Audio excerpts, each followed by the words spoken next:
வணக்கம் சார். வணக்கம் சார். இப்போ நிறைய பேருக்கு முதுகு வலி இருக்குன்னு சொல்கிறாங்க, பேக் பெயின் அந்த மாதிரி நிறையா வருதுன்னு சொல்கிறாங்க. அது எதனால் சார்? முதுகு வலி பார்த்தீங்கன்னா நேராக நிமிர்ந்து உட்கார்றது நிறைய பேர், அது ஒரு சமயம். இன்னொன்று உட்காந்து வேலை பார்த்து நிறைய பேர் சமங்கால் போட்டு உட்காந்து யாருமே வேலை பார்க்குறதில்ல. சாப்பிட்றதுனாலும் சரி, மலம் கழித்தாலும் சரி, உட்காந்து வேலை பார்க்குற மாதிரி தான் அந்த காலத்தில் இருந்தது. இப்போ தான் சேர் கலாச்சாரம் வந்துருச்சு. நாற்காலியில் உட்காந்து, டேபிளில் உட்காந்து, கட்டிலில் உட்காந்து தான் நிறையா படிக்கிறாங்க, சாப்பிட்றாங்க, மற்ற வேலைகள்லாம் செய்கிறாங்க. ஸோ பார்த்திங்கன்னா நிமிர்ந்து உட்காந்து படித்து பழகணும், நிமிர்ந்து உட்காந்து சாப்பிட்டு பழகணும். எந்த வேலையும் முதுகு தண்டு நேராக இருந்தால் மட்டும்தான் முதுகு வலி வரவே வராது. இன்னொன்று பைக்கில் நிறைய பேர் போகிறாங்க.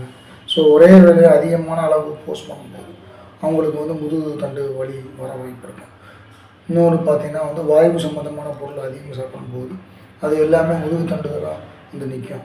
சரிங்களா? அப்போ நம்ம நிறைய பேர் என்ன பண்ணுறாங்க, தசைப்பிடிப்போ இல்லை சுளுக்கோ அந்த மாதிரி விஷயங்கள் வரும்போது அவங்களுக்கு முதுகு பிடிப்பு வந்துடும்.